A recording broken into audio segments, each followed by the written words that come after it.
Everybody, welcome back to our channel. ఈరోజు వీడియోలో మన డైలీ లైఫ్లో మనం ఎక్కువగా యూజ్ చేసే సెంటెన్సెస్ని ఇంగ్లీష్లో ఏ విధంగా చెప్పాలో ఈ వీడియోలో తెలుసుకుందాం. ముందుగా నా వీడియో కనుక మీకు నచ్చినట్లయితే లైక్ చేయండి, షేర్ చేయండి, అలాగే సబ్స్క్రైబ్ చేయడం మాత్రం మర్చిపోవద్దు. Okay, let's go to the topic. First one, పిచ్చి వాగుడు ఆపి విషయానికి రండి, లేదా సోదాపి విషయానికి రండి అని ఇలా అంటూ ఉంటారు కదా. అంటే సోదాపి అనే వర్డ్ని మనం చాలా సందర్భంలో యూజ్ చేస్తూ ఉంటాం కదా. ఈ వర్డ్కి సంబంధించిన కొన్ని ఎగ్జాంపుల్ సెంటెన్సెస్ని మనం ఇంగ్లీష్లో ఎలా చెప్పాలో ఒకసారి చూద్దాం. ఫస్ట్ వన్, సోదాపి నీ పని నువ్వు చేసుకో. సోదాపి నీ పని నువ్వు చేసుకో అని చెప్పాలనుకున్నప్పుడు stop blabbering and do your job. Stop blabbering అంటే సోదాపి, అండ్ డూ యువర్ జాబ్ అంటే నీ పని నువ్వు చేసుకో. See the next one. సోదాపి పని మీద దృష్టి పెట్టండి. సోదాపి పని మీద దృష్టి పెట్టండి అనేదాన్ని stop blabbering and focus on the task. Stop blabbering అంటే సోదాపి, and focus on the task అంటే పని మీద దృష్టి పెట్టండి అని. See the next one. సోదాపి ఇతరులని మాట్లాడనివ్వండి. సోదాపి ఇతరులని మాట్లాడనివ్వండి అని చెప్పాలనుకున్నప్పుడు stop blabbering and let others talk. Stop blabbering అంటే సోదాపి, లెట్స్ అదర్స్ టాక్ అంటే ఇతరులని మాట్లాడనివ్వండి. See the next one. సోదాపి మళ్ళీ పనిలోకి దిగు. సోదాపి మళ్ళీ పనిలోకి దిగు అని చెప్పాలనుకున్నప్పుడు stop blabbering and get back to work. Stop blabbering అంటే సోదాపి, గెట్ బ్యాక్ టు వర్క్ అంటే మళ్ళీ పనిలోకి దిగు అని. See the next one. సోదాపు మనకి రోజంతా సమయం లేదు. సోదాపు మనకి రోజంతా సమయం లేదు అనేదాన్ని stop blabbering we don't have all day. Stop blabbering అంటే సోదాపు, we don't have all day అంటే మనకి రోజంతా సమయం లేదు. See the next one. సోదాపి ఉపయోగకరమైనది ఏదైనా చెప్పండి. సోదాపి ఉపయోగకరమైనది అంటే యూస్ఫుల్ ఇన్ఫర్మేషన్ ఏమైనా చెప్పండి అని చెప్పాలనుకున్నప్పుడు stop blabbering and say something useful. Stop blabbering అంటే సోదాపి, అండ్ సే సంథింగ్ యూస్ఫుల్ అంటే ఏమైనా ఉపయోగకరమైనది చెప్పండి అని. సో ఈ విధంగా మనం సోదాపి అనే వర్డ్కి సంబంధించిన కొన్ని ఎగ్జాంపుల్స్ అనేవి చూసాం కదా. నెక్స్ట్ వన్ చూడండి. నేను జాబ్ చేయడానికి సిద్ధంగా ఉన్నాను. నేను అతని గురించి తెలుసుకోవడానికి సిద్ధంగా ఉన్నాను. నేను నువ్వు ఏం చెప్తావో వినడానికి సిద్ధంగా ఉన్నాను. ఇలా అంటూ ఉంటారు కదా. అంటే సిద్ధంగా ఉన్నాను అనే వర్డ్కి సంబంధించిన కొన్ని ఎగ్జాంపుల్ సెంటెన్సెస్ని మనం ఇంగ్లీష్లో ఎలా చెప్పాలో ఒకసారి చూద్దాం. ఫస్ట్ వన్, నేను కొత్త విషయాలు నేర్చుకోవడానికి సిద్ధంగా ఉన్నాను. కొత్త విషయాలు నేర్చుకోవడానికి సిద్ధంగా ఉన్నాను అని చెప్పాలనుకున్నప్పుడు I am open to learning new things. I am open to learning new things అంటే నేను కొత్త విషయాలు నేర్చుకోవడానికి సిద్ధంగా ఉన్నాను. See the next one. నేను నా నైపుణ్యాలను మెరుగుపరుచుకోవడానికి సిద్ధంగా ఉన్నాను. నేను నా నైపుణ్యాలను మెరుగుపరుచుకోవడానికి సిద్ధంగా ఉన్నాను అని చెప్పాలనుకున్నప్పుడు I am open to improving my skills.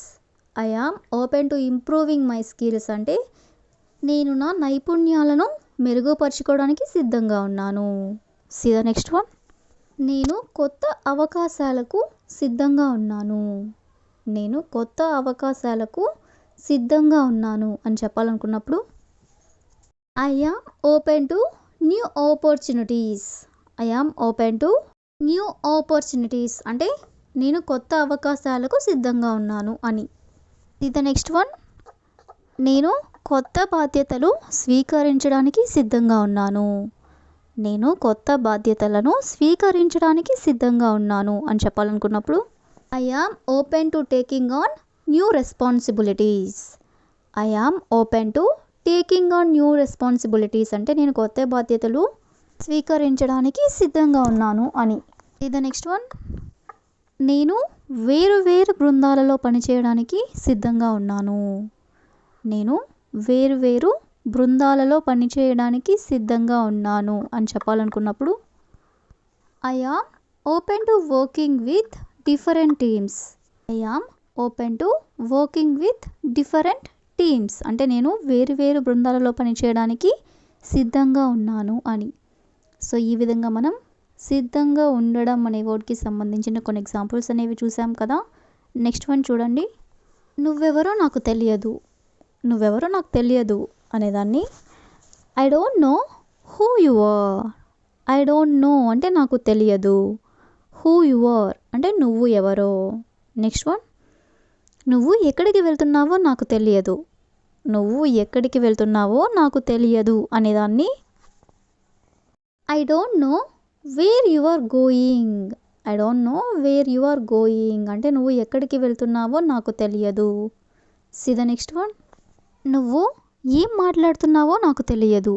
నువ్వేం మాట్లాడుతున్నావో నాకు తెలియదు అని చెప్పాలనుకున్నప్పుడు I don't know what you are talking about. I don't know what you are talking about అంటే నువ్వేం మాట్లాడుతున్నావో నాకు తెలియదు అని. See the next one. నువ్వు ఎక్కడ జాబ్ చేస్తున్నావో నాకు తెలియదు. నువ్వెక్కడ జాబ్ చేస్తున్నావో నాకు తెలియదు అనేదాన్ని I don't know where you are working. I don't know where you are working అంటే నువ్వెక్కడ జాబ్ చేస్తున్నావో నాకు తెలియదు. See the next one.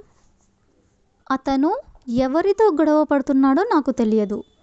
అతను ఎవరితో గొడవ పడుతున్నాడో నాకు తెలియదు అనేదాన్ని I don't know who he is fighting with. I don't know who he is fighting with అంటే అతను ఎవరితో గొడవ పడుతున్నాడో నాకు తెలియదు. See the next one. వాళ్ళు మా ఇంటికి ఎందుకు వచ్చారో నాకు తెలియదు. వాళ్ళు మా ఇంటికి ఎందుకు వచ్చారో నాకు తెలియదు అనేదాన్ని I don't know why they came to our house. I don't know why they came to our house అంటే వాళ్ళు మా ఇంటికి ఎందుకు వచ్చారో నాకు తెలియదు. See the last one. వాళ్ళు ఎక్కడ పని చేస్తున్నారో నాకు తెలియదు. వాళ్ళు ఎక్కడ పని చేస్తున్నారో నాకు తెలియదు అనేదాన్ని I don't know where they work. I don't know where they work అంటే వాళ్ళు ఎక్కడ పని చేస్తున్నారో నాకు తెలియదు. సో ఈ విధంగా మనం నాకు తెలియదు అనే వర్డ్ని తీసుకొని దానికి సంబంధించిన కొన్ని ఎగ్జాంపుల్స్ అనేవి చూసాం కదా. చిన్న చిన్న తప్పులకు గాబరా పడకండి. చిన్న చిన్న తప్పులకు గాబరా పడకండి అనేదాన్ని ఇంగ్లీష్లో don't panic about little mistakes. Don't panic అంటే గాబరా పడకండి. అబౌట్ లిటిల్ మిస్టేక్స్ అంటే చిన్న చిన్న తప్పులకి. See the next one. చిన్న చిన్న సమస్యలకు గాబరా పడకండి. చిన్న చిన్న సమస్యలకు గాబరా పడకండి అనేదాన్ని don't panic over minor problems. Don't panic over minor problems అంటే చిన్న చిన్న సమస్యలకు గాబరా పడకండి. See the next one. రోజువారీ సమస్యల గురించి గాబరా పడకండి అంటే రోజు ఉండే సమస్యల గురించి గాబరా పడకండి అని చెప్పాలనుకున్నప్పుడు don't panic over everyday mistakes. Don't panic over everyday mistakes అంటే రోజువారీ సమస్యల గురించి గాబరా పడకండి అని. See the next one. ఏదైనా తప్పు జరిగితే గాబరా పడకండి. ఏదైనా తప్పు జరిగితే గాబరా పడకండి అనేదాన్ని don't panic if things go wrong. Don't panic అంటే గాబరా పడకండి. ఇఫ్ థింగ్స్ గో రాంగ్ అంటే ఏదైనా తప్పు జరిగితే. See the next one. చిన్న మార్పులకు గాబరా పడకండి. చిన్న మార్పులకు గాబరా పడకండి అనేదాన్ని don't panic over small changes. Don't panic over small changes అంటే చిన్న మార్పులకి గాబరా పడకండి అని. See the next one. మీరు సరిదిద్దగల విషయాల గురించి గాబరా పడకండి. మీరు సరిదిద్దగల విషయాల గురించి గాబరా పడకండి అనేదాన్ని don't panic about things you can fix. Don't panic about things you can fix అంటే మీరు సరిదిద్దగల విషయాల గురించి గాబరా పడకండి అని. See the next one. చిన్న వివరాల గురించి గాబరా పడకండి. చిన్న వివరాల గురించి గాబరా పడకండి అనేదాన్ని don't panic about tiny details. Don't panic about tiny details అంటే చిన్న వివరాల గురించి గాబరా పడకండి అని. సో ఈ విధంగా మనం గాబరా పడకండి అనే వర్డ్కి సంబంధించిన కొన్ని ఎగ్జాంపుల్స్ అనేవి చూసాం కదా. నెక్స్ట్ వన్ చూడండి. అతను బహిరంగంగా క్షమాపణ చెప్పాడు. అతను బహిరంగంగా క్షమాపణ చెప్పాడు అనే సెంటెన్స్ని ఇంగ్లీష్లో he openly apologized. He openly apologized అంటే అతను బహిరంగంగా క్షమాపణ చెప్పాడు అని. See the next one. ఆమె బహిరంగంగా సహాయం కోరింది. ఆమె బహిరంగంగా సహాయం కోరింది అనేదాన్ని she openly asked for help. She openly asked for help అంటే ఆమె బహిరంగంగా సహాయం కోరింది అని. See the next one. అతను తన స్నేహితుణ్ణి బహిరంగంగా నమ్మాడు. అతను తన స్నేహితుణ్ణి బహిరంగంగా నమ్మాడు అనేదాన్ని he openly trusted his friend. He openly trusted his friend అంటే అతను తన స్నేహితుణ్ణి బహిరంగంగా నమ్మాడు అని. See the next one. అతను నిజాన్ని బహిరంగంగా అంగీకరించాడు. అతను నిజాన్ని బహిరంగంగా అంగీకరించాడు అనేదాన్ని he openly admitted the truth. He openly admitted the truth అంటే అతను నిజాన్ని బహిరంగంగా అంగీకరించాడు అని. See the next one. ఆమె తన అభిప్రాయాన్ని బహిరంగంగా పంచుకుంది. ఆమె తన అభిప్రాయాన్ని బహిరంగంగా పంచుకుంది అనేదాన్ని she openly shared her opinion. She openly shared her opinion అంటే ఆమె తన అభిప్రాయాన్ని బహిరంగంగా పంచుకుంది అని. See the next one. వాళ్ళు సమస్యని బహిరంగంగా చర్చించారు. వాళ్ళు సమస్యని బహిరంగంగా చర్చించారు అని చెప్పాలనుకున్నప్పుడు they openly discussed the problem. They openly discussed the problem అంటే వాళ్ళు సమస్యను బహిరంగంగా చర్చించారు అని. సో ఈ విధంగా మనం బహిరంగంగా అనే వర్డ్కి కూడా సంబంధించిన కొన్ని ఎగ్జాంపుల్ సెంటెన్సెస్ అనేవి చూసాం కదా. నెక్స్ట్ వన్ చూడండి. ఈ వెబ్సైట్ నమ్మదగినదిగా కనిపిస్తుంది. ఈ వెబ్సైట్ నమ్మదగినదిగా కనిపిస్తుంది అని చెప్పాలనుకున్నప్పుడు this website seems trustworthy. This website seems trustworthy అంటే ఈ వెబ్సైట్ నమ్మదగినదిగా కనిపిస్తుంది అని. See the next one. నమ్మదగిన వ్యక్తి వాగ్దానాలను నిలబెట్టుకుంటాడు. నమ్మదగిన వ్యక్తి వాగ్దానాలను నిలబెట్టుకుంటాడు అనేదాన్ని a trustworthy person keeps promises. A trustworthy person అంటే నమ్మదగిన వ్యక్తి, కీప్స్ ప్రామిసెస్ అంటే వాగ్దానాలను నిలబెట్టుకుంటాడు అని. See the next one. అతను నమ్మదగిన వాడిలా ఉండాలనుకుంటున్నాడు. అతను నమ్మదగిన వాడిలా ఉండాలనుకుంటున్నాడు అనేదాన్ని he wants to be trustworthy. He wants to be trustworthy అంటే అతను నమ్మదగిన వాడిలా ఉండాలనుకుంటున్నాడు. See the next one. మనకు నమ్మదగిన నాయకుడు కావాలి. మనకు నమ్మదగిన నాయకుడు కావాలి అనేదాన్ని we need a trustworthy leader. We need a trustworthy leader అంటే మనకు నమ్మదగిన నాయకుడు కావాలి అని. See the next one. అతను నమ్మదగిన స్నేహితుడు. అతను నమ్మదగిన స్నేహితుడు అనేదాన్ని he is a trustworthy friend. He is a trustworthy friend అంటే అతను నమ్మదగిన స్నేహితుడు. See the next one. వాళ్ళు నమ్మదగిన వ్యక్తిని నియమించారు. వాళ్ళు నమ్మదగిన వ్యక్తిని నియమించారు అనేదాన్ని they hired someone trustworthy. They hired అంటే వాళ్ళు నియమించారు. సమ్వన్ ట్రస్ట్వర్తీ అంటే నమ్మదగిన వ్యక్తిని. See the last one. నేను ఆమెను నమ్మదగినదిగా భావిస్తున్నాను. నేను ఆమెను నమ్మదగినదిగా భావిస్తున్నాను అనేదాన్ని I find her trustworthy. I find her trustworthy అంటే నేను ఆమెని నమ్మదగినదిగా భావిస్తున్నాను అని. సో ఈ విధంగా మనం నమ్మదగిన అనే వర్డ్కి సంబంధించిన కొన్ని ఎగ్జాంపుల్ సెంటెన్సెస్ అనేవి చూసాం కదా. వన్. ఇది అతనికి వింతగా అనిపించింది. ఇది అతనికి వింతగా అనిపించింది అనే దాన్ని ఇంగ్లీష్లో this seemed strange to him. This seemed అంటే ఇది చూడ్డానికి, స్ట్రేంజ్ టు హిమ్ అంటే అతనికి వింతగా అనిపించింది. See the next one. ఇది వాళ్ళకి అన్యాయంగా అనిపించింది. ఇది వాళ్ళకి అన్యాయంగా అనిపించింది అనేదాన్ని this seemed unfair to them. This seemed unfair to them అంటే ఇది వాళ్ళకి అన్యాయంగా అనిపించింది. See the next one. ఇది నాకు స్పష్టంగా అనిపించింది. ఇది నాకు స్పష్టంగా అనిపించింది అనేదాన్ని this seemed obvious to me. This seemed obvious to me అంటే ఇది నాకు స్పష్టంగా అనిపించింది. See the next one. ఇది ఆమెకి ప్రమాదంగా అనిపించింది. ఇది ఆమెకి ప్రమాదంగా అనిపించింది అనేదాన్ని this seemed risky to her. This seemed risky to her అంటే ఇది ఆమెకి ప్రమాదంగా అనిపించింది. See the next one. ఇది అతనికి చెడ్డ ఆలోచనగా అనిపించింది.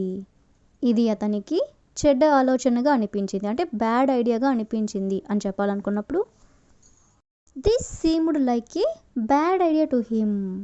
This seemed like a bad idea to him. This seemed like a bad idea to him అంటే ఇది అతనికి చెడ్డ ఆలోచనగా అనిపించింది. See the next one.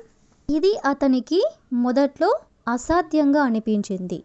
ఇది అతనికి మొదట్లో అసాధ్యంగా అనిపించింది అని చెప్పాలనుకున్నప్పుడు this seemed impossible to him at first. This seemed impossible to him at first అంటే ఇది అతనికి మొదట్లో అసాధ్యంగా అనిపించింది. See the next one. ఇది విద్యార్థులకు గందరగోళంగా అనిపించింది. ఇది విద్యార్థులకు గందరగోళంగా అనిపించింది అనేదాన్ని this seemed confusing to the students.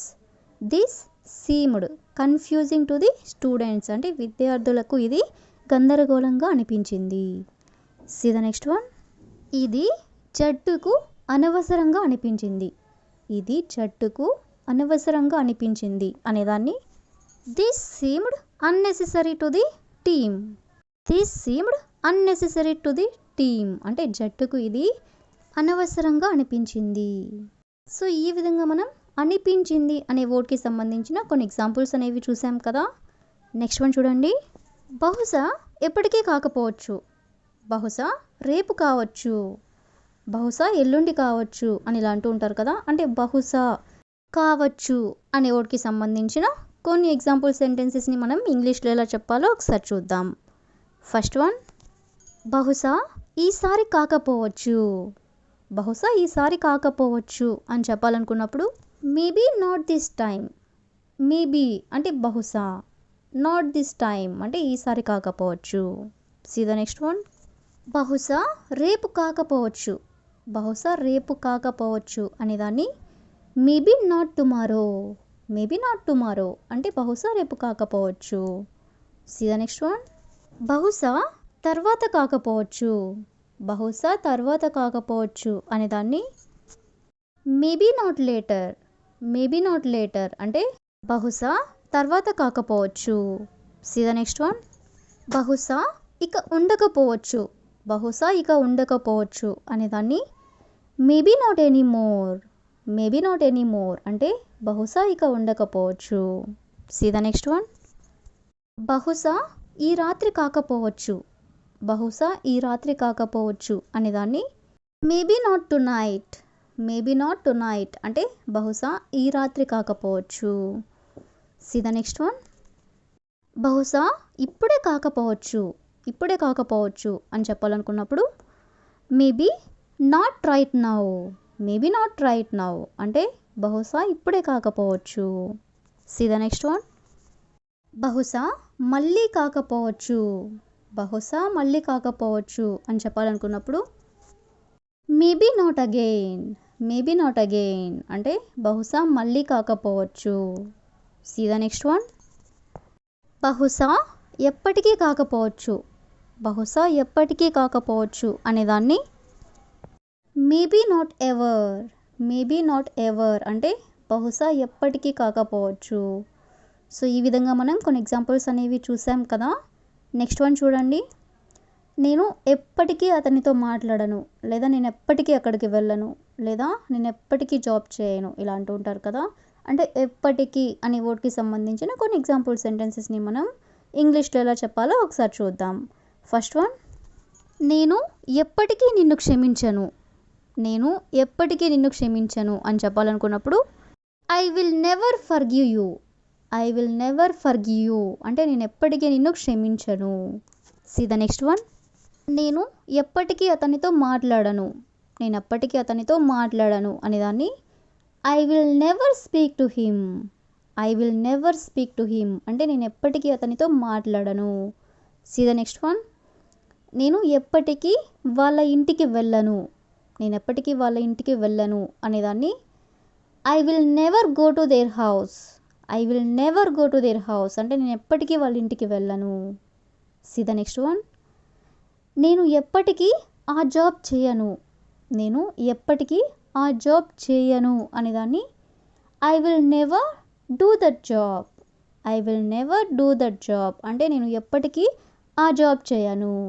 See the next one, నేను ఎప్పటికీ వాళ్ళని మా ఇంటికి ఇన్వైట్ చేయను. నేను ఎప్పటికీ వాళ్ళని మా ఇంటికి ఇన్వైట్ చేయను అంటే మా ఇంటికి పిలవను అని చెప్పాలనుకున్నప్పుడు I will never invite them to my house. I will never invite them అంటే నేను వాళ్ళని ఎప్పటికీ ఇన్వైట్ చేయను. టు మై హౌస్ అంటే మా ఇంటికి. సీ ద నెక్స్ట్ వన్, వాళ్ళు ఎప్పటికీ నన్ను క్షమించరు. వాళ్ళు ఎప్పటికీ నన్ను క్షమించరు అని చెప్పాలనుకున్నప్పుడు they will never forgive me. They will never forgive me అంటే వాళ్ళు నన్ను ఎప్పటికీ క్షమించరు. సీ ద లాస్ట్ వన్, నేను ఎప్పటికీ బస్లో ట్రావెల్ చేయను. నేను ఎప్పటికీ బస్లో ట్రావెల్ చేయను అని చెప్పాలనుకున్నప్పుడు I will never travel by bus. I will never travel by bus అంటే నేను ఎప్పటికీ బస్లో ట్రావెల్ చేయను. సో ఈ విధంగా మనం ఎప్పటికీ అనే వర్డ్ని తీసుకుని దానికి సంబంధించిన కొన్ని ఎగ్జాంపుల్ సెంటెన్సెస్ని మనం ఇంగ్లీష్లో ఎలా చెప్పాలో తెలుసుకున్నాం కదా. బయటికి వెళ్ళడానికి ఎందుకు భయం? అతనంటే ఎందుకు భయం? నువ్వెందుకు అలా భయపడుతున్నావు అని ఇలా అంటూ ఉంటారు కదా. అంటే భయం అనే వర్డ్కి సంబంధించిన కొన్ని ఎగ్జాంపుల్ సెంటెన్సెస్ని మనం ఇంగ్లీష్లో ఎలా చెప్పాలో ఒకసారి చూద్దాం. ఫస్ట్ వన్, నిజం చెప్పడానికి ఎందుకు భయం? నిజం చెప్పడానికి ఎందుకు భయం అని చెప్పాలనుకున్నప్పుడు దీన్ని ఇంగ్లీష్లో why are you afraid to tell the truth. Why are you afraid అంటే ఎందుకు భయం అంటే నీకు ఎందుకు భయం. టు టెల్ ద ట్రూత్ అంటే నిజం చెప్పడానికి. సీ ద నెక్స్ట్ వన్, నాకు ఒంటరిగా బయటికి వెళ్ళాలంటే భయం.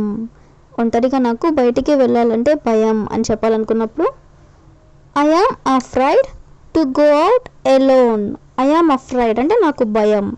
టు గో అవుట్ ఎలోన్ అంటే ఒంటరిగా బయటికి వెళ్ళాలంటే.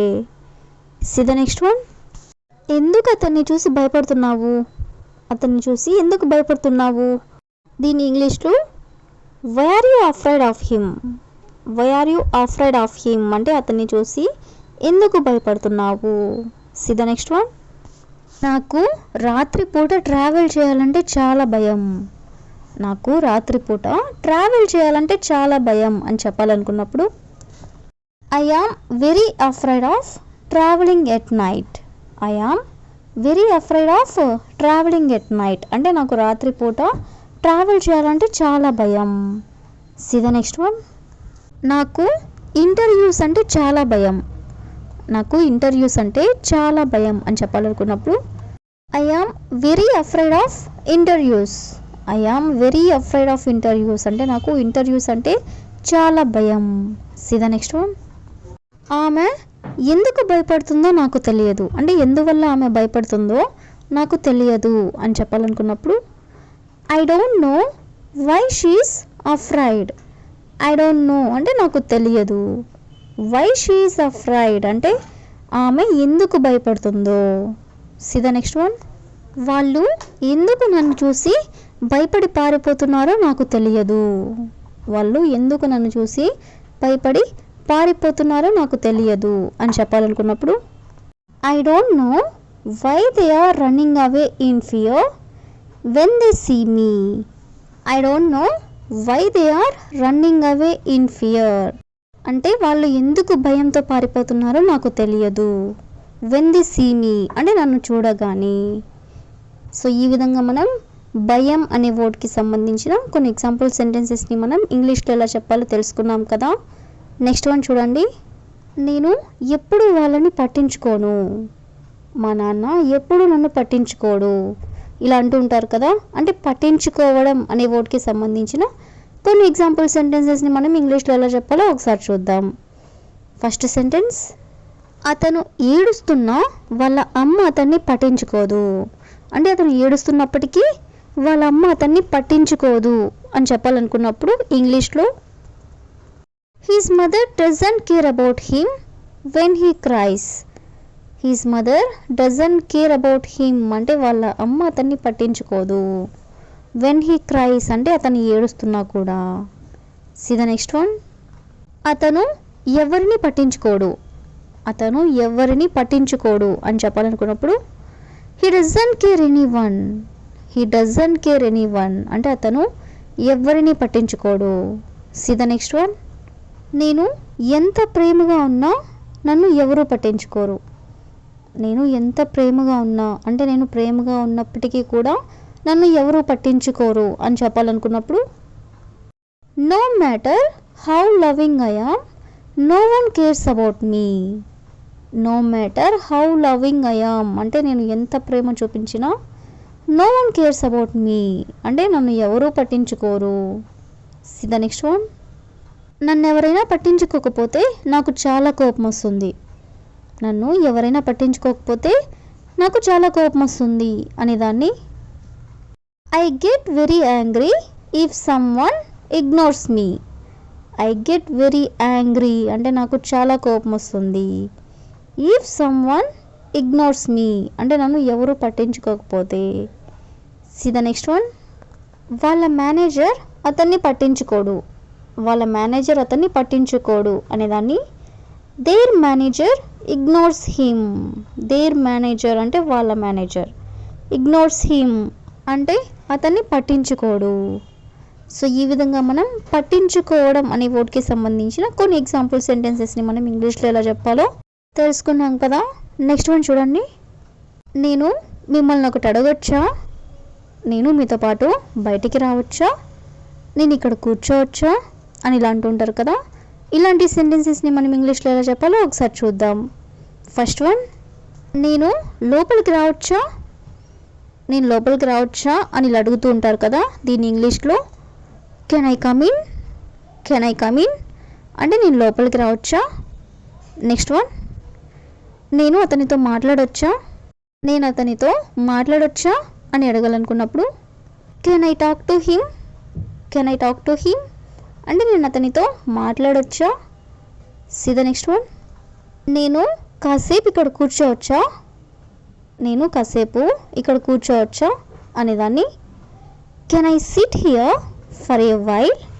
కెన్ ఐ సిట్ హియర్ అంటే నేను ఇక్కడ కూర్చోవచ్చా. ఫర్ ఎ వైల్ అంటే కాసేపు, అంటే కాసేపు ఇక్కడ కూర్చోవచ్చా అని. సీ ద నెక్స్ట్ వన్, నేను మిమ్మల్ని ఒకటి అడగొచ్చా. నేను మిమ్మల్ని ఒకటి అడగొచ్చా అనేదాన్ని can I ask you one thing. Can I ask you one thing అంటే నేను మిమ్మల్ని ఒకటి అడగొచ్చా. సీ ద నెక్స్ట్ వన్, వాళ్ళు ఎక్కడికి వెళ్ళారో నేను తెలుసుకోవచ్చా. వాళ్ళు ఎక్కడికి వెళ్ళారో నేను తెలుసుకోవచ్చా అనేదాన్ని may I know where they went. May I know అంటే నేను తెలుసుకోవచ్చా. వేర్ దే వెంట్ అంటే వాళ్ళు ఎక్కడికి వెళ్ళారో.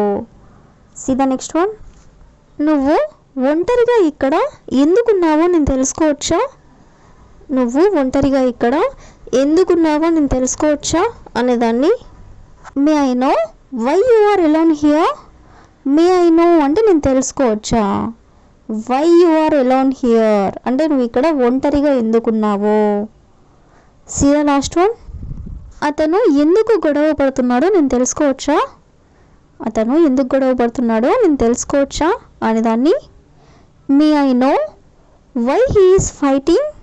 మే I know why he is fighting అంటే అతను ఎందుకు గొడవ పడుతున్నాడో నేను తెలుసుకోవచ్చా. సో ఈ విధంగా మనం తెలుసుకోవచ్చా అనే వర్డ్కి సంబంధించిన కొన్ని ఎగ్జాంపుల్ సెంటెన్సెస్ని మనం ఇంగ్లీష్లో ఎలా చెప్పాలో తెలుసుకున్నాం కదా. So that's all for today. I hope you all like this video. Thank you for watching.